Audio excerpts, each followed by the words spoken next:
오후의 백로그 5회 시작하도록 하겠습니다.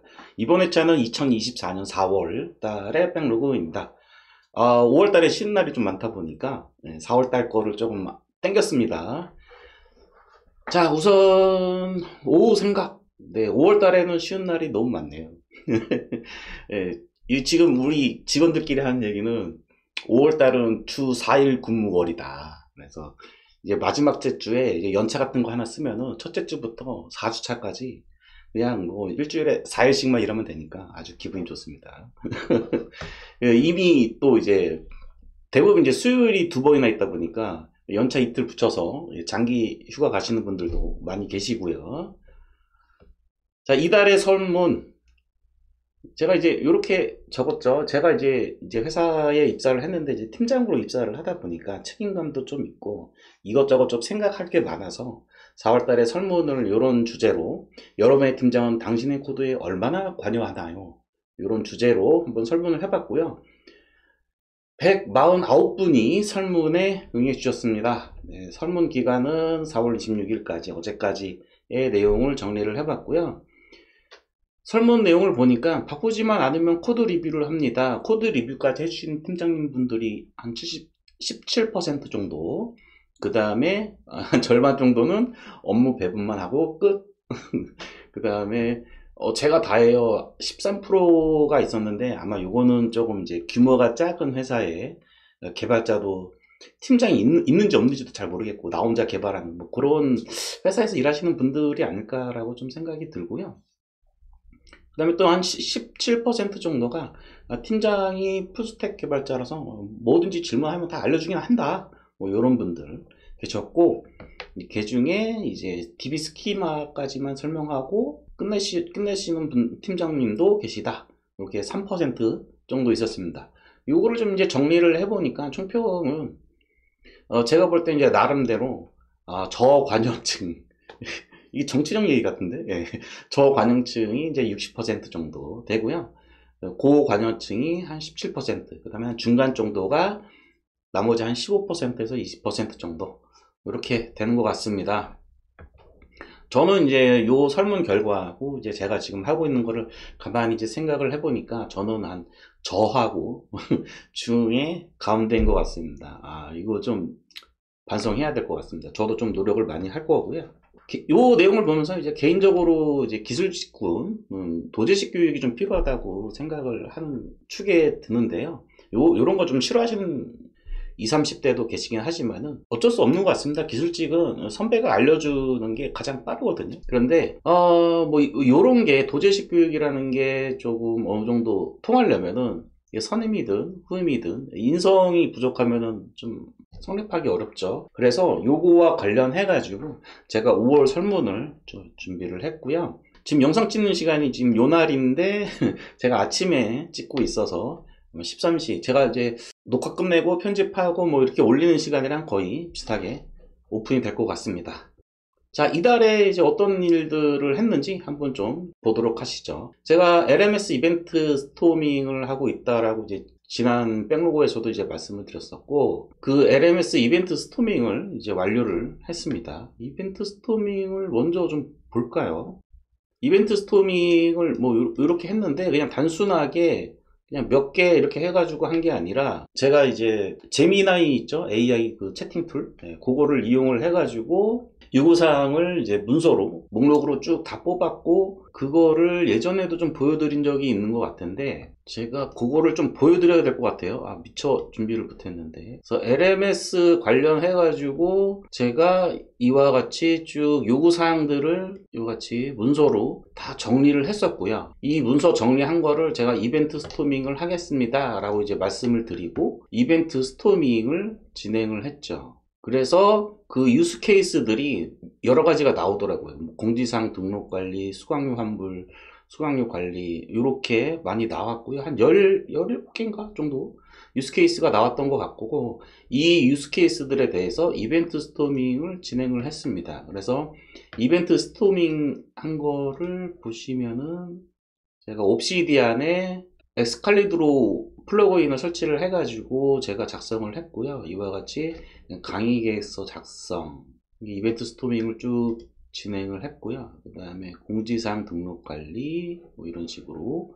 그 다음에 과제물 제출, 학습 진단, 이렇게 이벤트 스토밍을 쭉 작성을 했어요. 쭉 작성을 했는데, 이제 문제가 뭐였냐면은, 제가 생각을 해보니까, 제 채널을 꾸준히 봐주신 분들은 뭐 아시겠지만은, 제가 제 나름대로의 공정에서 어떤 일을 해야 되는지, 뭐 이런 것들도 이제 나름대로 정리를 하고, 그거에 대해서 진행을 하고 있었는데, 그 중에 첫 단계가 이벤트 스토밍이었어요. 근데 그 이벤트 스토밍을 이렇게 쭉 작성하다 보니까, 한두 개 작성했을 때는 별 문제가 없었는데, 이와 같이 정말 프로젝트 수준으로 이벤트 요구사항들을 쭉 문서로 정리를 하고, 그 문서로 정리한 거를 이벤트 스토밍으로 쫙 펼쳐놓고 나니까 막막한 거예요. 아, 그러면 이제 여기서 어떻게 코딩을 들어가야 될까? 처음에 이벤트 스토밍 하나만, 유스케이스 하나에 대해서만 했을 때는 별 문제가 없었어요. 잘 맞는 것 같아요. 도메인으로 코드를 짜는데 별 문제가 없었어요. 그런데 이렇게 모아놓고 보니까, 아, 이제 공통 부분도 좀 봐야 되고, 어떻게 하면은 재활용할 수 있게끔 코드를 정리를 해야 되는지, 도메인은 또 어떻게 묶어야 되는지, 이런 부분들이 이제 눈에 띄기 시작했어요. 이 막막해가지고, 제가 이제 이벤트 스토밍을, 자, 그럼 이제 정리를 한번 해야 되니까, 엑셀 같은 걸로 한번 기능을, 목록화를 한번 해보자. 이렇게 시도를 해봤습니다. 그래서 구글 시트를 이용해가지고, 혹은 뭐 엑셀이나 뭐 이런 거 있으면 이런 걸 이용을 하면 되겠죠. 그래서 기능 목록화를 이제 한번 시도를 했어요. 그래서 중복되는 부분들이 이제 이 유스 케이스에도 있고 이 유스 케이스도 있고 뭐 이런 것들이 있으니까 이제 그 부분들을 제거하기 위해서 이와 같이 어떻게 했냐면요. 이와 같이 이제 목록화를 쭉 했습니다. 요구사항 아이디도 이렇게 쭉 다 만들고 이렇게 쭉 다 만들고 내용도 다 넣고 선행 과정이 뭔지 이런 부분까지 쭉 정리를 했는데, 자, 했는데 기분은 좋았어요. 정리를 하고 나니까 전체 다. 근데 또 멘붕이 온 거예요. 이게 과연 이게 필요한가? 정리가 안 되는 거예요. 역시. 예, 이제 중복 기능까지, 중복 이벤트 스토밍을 통한 이벤트에서 중복 이벤트까지 제거하는 것까지는 됐는데, 이제 또 멘붕이 온 거예요. 이제 어떻게 정리하지? 하고 이제 생각을 하다가, 아, 그러면은 기존의 프로젝트들에서 많이 사용하는 UML을 이용을 해가지고 한번 정리를 해보자. 그래서 UML 이제 관련해가지고 이제 분석 설계를 할 때, 그때 이제 가장 많이 사용이 되는 게 4+1 아키텍처 뭐 이런 것들이 있잖아요. 네, 그런 것들을 이제 활용을 해서, 아, 이제 본격적으로 설계 구축이 들어가기 위해서 설계 문서는 있어야겠다라는 판단이 든 거예요. 이벤트 스토밍만으로는 부족하다. 좀 힘들다. 우리가 이제 학원에서 그냥 간단하게 뭐 게시판 하나 만들고 이런 수준이 아니기 때문에 정리가 좀 필요하다라고 해가지고 제가 이제 유스 케이스를 이제 본격적으로 그리기 이제 시작하고 있습니다. 보시면은 이제 요와 같이 이 유스 케이스들을 이제 이렇게 그룹별로, 요구사항 그룹별로 이렇게 코드를 다 부여를 했고요. 제가 이 코드를 왜 부여를 하냐면은, 저는 나름대로 그 SI 프로젝트 전문가잖아요. 그러다 보니까, 이게 항상 이제 분석 설계 문서를 만들었을 때는 추적성이 되게 중요하거든요. 요구사항이 있으면 이 요구사항을 내가 구현을 했어. 이걸 구현했을 때 이걸 쫓아가야 돼요. 왜냐면은, SI 같은 경우에는 이제 프로젝트를 진행을 하다 보면은 특히 이제 공공기관들 같은 경우에는 이제 감리라는 걸 하기 때문에 그 감리사들이 요구사항이 이게 나왔는데 프로그램이 구현됐는지 체크를 해야 되잖아요. 그러다 보니까 이 코드를 이렇게 매핑시키게끔 해주는 작업들이 필요하고 그 부분을 바로 추적성이라고 합니다. 이 추적성이 맨날 프로젝트 할 때마다 귀찮게만 생각했는데 제가 직접 해보니까 필요하더라고요. 그래서 여러분들도 문서 작업이 무조건 나쁘다, 귀찮다, 힘들다 이렇게만 생각하지 마시고요. 필요에 의한 부분들은 넣어줘야 된다라고 생각을 하시면 될 것 같습니다. 자, 그래서 이제 이와 같이 UML로 유스케이스 다이어그램하고 클래스 다이어그램을 그려보려고만 생각을 했는데 아까 전에도 말씀드렸지만은 이제 4+1 아키텍처 뷰가 있잖아요. 이게 뭐냐면은 이제 유스 케이스를 중심으로 실제로 구현을 할 때 필요한 설계 문서들을 만들어내는 기법인데, 요거를 한번 제가 5월, 6월 정도에 한번 쭉 진행하면서 도전을 한번 해보도록 하고요. 반드시 완성을 해서 여러분들한테 백로그 시간에 한 번 더 보여드릴 수 있는 시간이 있었으면 좋겠습니다. 자, 이거하고 관련해가지고 이제 리팩토링하고 그 다음에 시스템 간의 통합 관련된 부분에 대해서도 좀 추가적으로 이제 생각을 했고요. 애플리케이션 통합 요 주제는 제가 이제 그 회사에서 뭔가 이제 시스템을 리팩토링을 하고 그다음에 별도의 시스템하고 이걸 구축하는 이제 그런 부분들을 진행하다 보니까 생각을 했는데, 실질적으로 요 LMS에서 이벤트 스토밍에서 UML 설계 문서를 만들어내는 이런 과정과 이런 과정을 생각을 했을 때 4+1 같은 경우에는 우리가 디플로이 하는 것까지, 실제 물리적으로 애플리케이션이 배포되는 것까지 생각을 해야 된다라고 생각을 했을 때, 그 부분에 대한 애플리케이션 통합 방법을 어떻게 할 것인가에 대해서도 생각을 해야겠더라고요. 그래서 리팩토링과 애플리케이션 통합에 대해서도 4월달에 생각하는 시간을 가졌었고요. 지금도 계속 책을 보면서 공부를 하고 있습니다. 리팩토링은 제가 이제 그 마틴 파울러 분 쓰신 그 책이죠. 이 리팩토링을 이제 다 읽었는데 거기에서 가장 기억나는 단어가 바로 이겁니다. 리팩토링은 날 잡고 하는 게 아니다. 꾸준히 해줘야 되는 거다 라는 거고, 그 다음에 제가 이 책을 읽고 나름대로 또 제가 미처 인지하지 못했던 리팩토링 기법이라든지 이런 것들을 이제 제 나름대로 이렇게 코드를 작성을 해 가면서 한번 보니까, 리팩토링은 그 랭귀지 학습, 자바면 자바, 자바스크립트면 자바스크립트, 뭐 이런 것들에 대한 학습과 그 다음에 애플리케이션의 설계 노후를 쌓을 수 있는 굉장히 효율적인 방법이지 않을까라는 느낌을 받았습니다. 그래서 제가 4월달에 리팩토링 메소드 정리라는 영상도 하나 만들었고요. 제 블로그에는 메소드 툴 단순화 부분에 대해서도 따로 글을 올려둔 게 있습니다. 기업 통합 부분에 대해서 좀 얘기를 할 건데요. 기업 통합 패턴이라는 책이 있습니다. 이 책을 제가 이제 사가지고 읽고 있고요. 우리 소프트웨어 쪽에서 고전이라고 하는 이런 책들을 이렇게 보면은 몇 명 이름이 나오거든요. 뭐 켄트 백, 마틴 파울러, DDD로 유명한 로버트 C 마틴, 뭐 등등등 한 5-6분 정도가 되더라고요. 그런 부분들이 어떻게 책을 읽다 보니까 그런 분들의 책들이 굉장히 고전이었고 굉장히 좋은 내용들, 그리고 그 책들이 이렇게 다들 이렇게 두껍지만은 요 책 읽고 요 책 읽고 요 책 읽다 보면 요 책에서 얘기했던 거, 요 책에서 얘기한 거, 뭐 이렇게 논문처럼 논문 쓸 때 우리가 이제 다른 논문에서 뭔가 문헌을 이렇게 가져와서 그거를 근거로 이렇게 논리를 펼치듯이 이런 책들도, 그 책들도 다 여기서 얘기하고 저기서 얘기한 부분들이 있다 보니까 점점 이제 책을 읽는 속도가 좀 빨라진 것 같습니다. 그 중에 한 책이 이제 기업 통합 패턴이라는 거고요.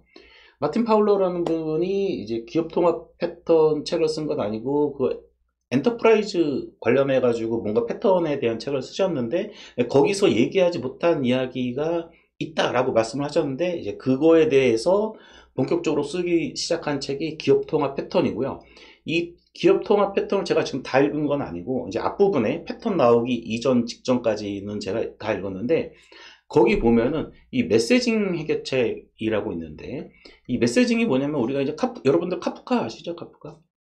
그래서 이제 그 메시징을 통해서 이 기업 간의 애플리케이션 간의 통합을 할 때는 여러 가지 방법이 있죠. 파일을 주고받는 방법이 있고, 원격 프로시저 콜을 하는 방법이 있고, 여러 가지 방법이 있는데 그 중에서 이제 마지막 네 번째 방법으로 메시징을 이용을 해가지고 해결하는 방법이 있다라는 거에 대해서 주로 얘기하는 책입니다. 그래서 여러분들이 카프카를 공부한다던가 아니면은 뭔가 이제 분산 환경에서 여러분들이 마이크로 서비스 아키텍처를 구성을 했을 때 시스템 애플리케이션 간의 이 통신 방법에 대해서 고민을 하고 계시다면은 이 책이 필수지 않을까라고 지금까지는 제가 한 앞부분 봤을 때, 일부를 봤을 때 그렇게 생각을 하고 있고요. 그 중에 67페이지에 요 제목은 제가 적은 건데요. RPC를 사용하면 안 되는 이유. 그러니까 책에는 이런 제목으로 있는 건 아닌데 이런 두 가지 문구가 있습니다. 로컬 메소드 호출의 변경으로 원격 통신, RPC죠. 원격 통신을 묘사하는 일은 사서 고생하는 짓이다. 그러면서 이 문단을 하나 더 뒤에 붙이더라고요. 이렇게 단단하게 결합된 아키텍처, 우리가 느슨한 결합. 여러분들 뭐 공부하시다, 뭐 OP 공부하시다 보면 뭐 많이 얘기 나오죠. 느슨한 결합. 이제 그런 부분들이 필요한데, RPC로 원격에 있는 서버의 메소드를 호출하듯이 코드를 작성을 하게 되면은, 여기 보이시죠? 쓰라린 경험으로 인해, 쓰라린 경험. 저도 있습니다. 작년에. 작년에 이게 통신 방법이 두 가지가 있었어요. 그러니까 내부에서는 카프카를 쓰고, 외부하고 통신할 때는 gRPC를 썼거든요. gRPC, 물론 이제 이렇게 포맷이 이렇게 정해져 있으니까 한번 이렇게 고생해서 만들어 놓으면은 다다다다 카피해서 붙여놓을 수는 있겠죠. 그런데 고생합니다. 쓰라린 경험. 네, 정말 이게 가슴에 와닿던 그런 말 문구라서 한번 여기다가 적어봤습니다. gRPC가 안 좋다, 뭐 이런 얘기가 아니고요. 기업 통합 환경에서 시스템 간 메시지를 주고받을 때 RPC를 쓰는 거는 그다지 좋은 방법이 아니다라는 것을 제가 좀 말씀을 드리고 싶었습니다. 자, 이제 본격적으로 못다한 이야기 이 네 가지에 대해서 한번 얘기를 해보겠습니다. 제가 이전 영상에서 이 상품에 대해서 요거 그때 얘기를 안 하고 백로그에서 얘기하겠습니다 이렇게 한 적이 있었고, 그 다음에 이제 반복 공정은 어디서부터 어디까지일까. 그러니까 우리가 뭐 에자일 하면은 뭐 반복으로 공정을 해야 된다고 하는데 어디서부터 어디까지일까, 요 부분에 대해서 좀 고민하는 시간을 가질 거고요. 그 다음에 이제 키보드와 시월 가기 계속 진행을 해보도록 하겠습니다. 오늘 할 내용은 네 가지를 한번 얘기를 해보도록 하겠습니다. 우선 상품에 대해서, 굿즈, 상품이란 무엇일까? 제가 PPT도 따로 작성을 했습니다. 네. 자, 한번 보시죠. 상품에 대해서. 우리가 이제 굿즈에 대해서 생각을 해야 되는 게 뭐냐면은, SI 이제 프로젝트 같은 경우에는 뭔가 백오피스 지원을 위한 그런 프로그램들이다 보니까 그리드 기능이 항상 제일 중요하죠. 그리드가 빠르냐, 스크롤은 빨리 되냐, 뭐 이런 것들인데, 서비스 IT 같은 경우에는 대부분 상품 판매와 관련이 된 부분들이 있죠. 이제 프론트 쪽에서. 제가 얘기하는 프론트는 이제 고객과 직접적으로 맞닿는 부분들을 프론트라고 얘기하는 겁니다. 이제 프론트엔드, 백엔드 뭐 이렇게 얘기하는 건 아니고. 자, 그렇게 봤을 때 프론트 쪽에서 이제 상품을 판매하는 게 주로 IT 서비스에서 일어나는 부분인데, 우리가 쿠팡이라든지 쇼핑몰 있죠. 그 다음에 뭐 네이버 같은 경우에 예를 들어서 웹툰 서비스가 있다. 그러면 웹툰의 만화라는 굿즈를 판매를 하는 거잖아요. 그쵸? 쿠키 사서 만화를 보게끔 한다든지.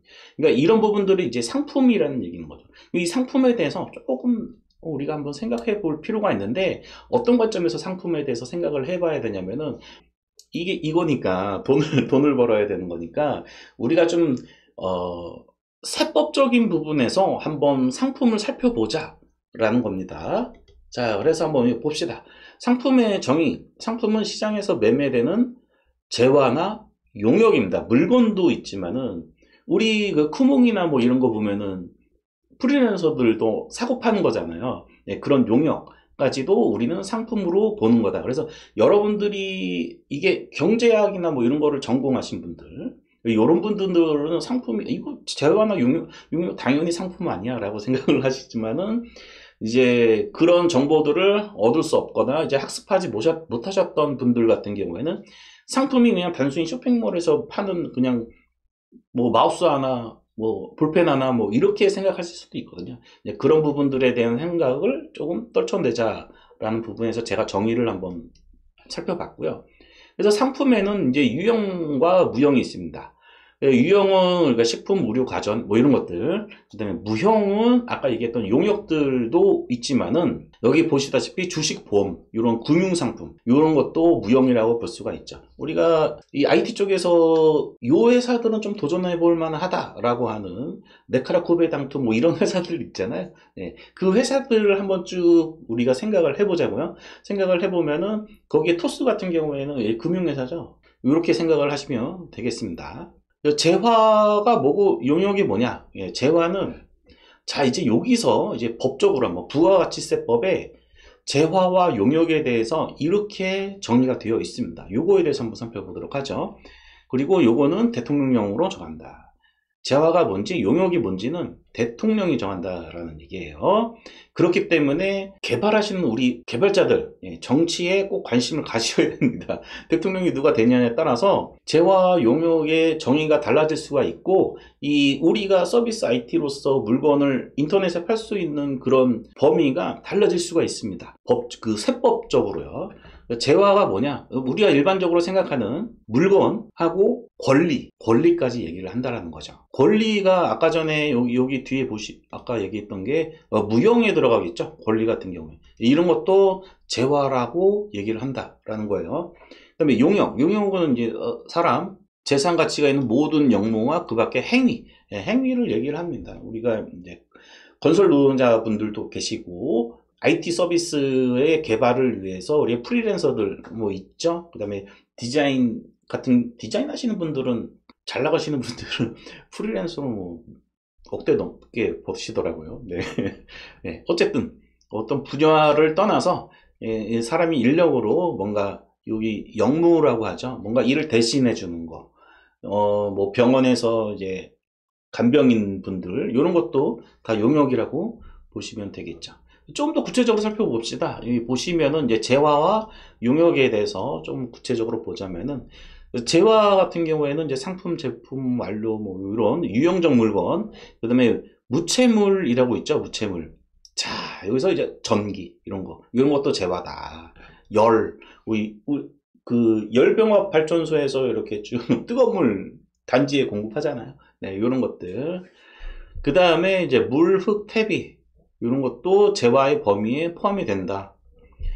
부가가치세법에서 중요한 부분은 재산적 가치가 없는 것은 재화가 아니다라는 거죠. 그 다음에 용역, 재화 이외의 나머지라고 보시면 되겠습니다. 건설, 숙박, 음식, 숙박, 음식, 운수, 뭐 이렇게 돼 있죠. 부동산, 그 다음에 임대, 사업 서비스, 뭐 이런 것들이 용역이다 라고 보시면 되겠습니다. 그래, 우리가 일반적으로 생각하는 그냥 사람이 들어가야 용역 아니야 라고 했던 거, 그렇게만 생각하시면 안 되고, 세법상으로는 좀 이런 차이들이 있다. 자, 그래서 상품에 대해서 좀 살펴봤고요. 다음 주제입니다. 방법공정은 어디부터 어디까지일까? 참 어려운 문제입니다. 그래서 저도 이제 책을 읽다가 제가 그 LMS에서 이제 UML 설계 막 이렇게 하려고 또 UML 설계 책을 또 하나 사가지고 읽다 보니까 거기에 XP 그 책에는 DX라고 되어 있는데 DX를 이렇게 뒤집으면 XP예요. XP를 뒤집으면 DX고 똑같은 말이라고 보시면 되고, 에자일, 익스트림 프로그래밍의 약자죠. 그 실천 프로세스에 대한 장이 하나가 있더라고요. 그래서 그 책을 읽는 와중에 저희 또 팀원분 중에 이제 과장님이 또 이제 이 릴리즈에 대해서 좀 얘기할 기회가 또 있었어요. 이렇게 얘기하다 보니까 어떤 시스템은 릴리즈 주기가 2주고 어떤 시스템은 릴리즈 주기가 1주고 뭐 이런 그 시스템에 따라서 릴리즈 주기가 좀 다르고, 이제 그런 부분들이 좀 혼동이 있다 보니까 좀 이제 합쳐야 되는, 이렇게 좀 어느 정도 표준을 정립을 해야 되는 거 아니냐라는 거에 대해서 좀 약간의 가벼운 토론이 있었고, 마침 제가 이제 UML 실전 뭐 그 책을 읽다 보니까 거기에 또 이런 내용이 나와서 요 그림을 한번 정리를 이렇게 쭉 해본 거고요. 요거는 뭐 제 나름대로 생각을 한 거기 때문에 여기 정답이라고 볼 수는 없습니다. XP 실천 프로세스에 대해서도 한번 좀 잠깐 살펴보도록 하겠습니다. 요거는 이제 UML로 설계하기 제가 잠깐 이렇게 정리해 놓은 건데, 요거는 나중에 기회가 되면 영상으로 따로 만들고요. XP 실천 프로세스 해가지고 요 책입니다. 로버트 C 마틴 요 부분이 UML 실전에서는 이것만 쓴다 라는 책에 나온 내용인데요. 거기에 XP 실전 프로세스에 대한 장이 별도로 7장에 되어 있었고, 제가 쭉 이제 정리를 하다 보니까 반복적인 개발은 그 범위가 얼마만큼이냐 라는 얘기가 나와 있고, 여기에 보시면은 요 저자는 내가 말한 모든 것에는 요구사항 분석, 설계, 구현, 테스팅, 문서화까지 정말 모든 것이 다 포함된다. 요 저자는 모든 거를 한번 사이클이 돌아가야 요게 반복이 되는 거다.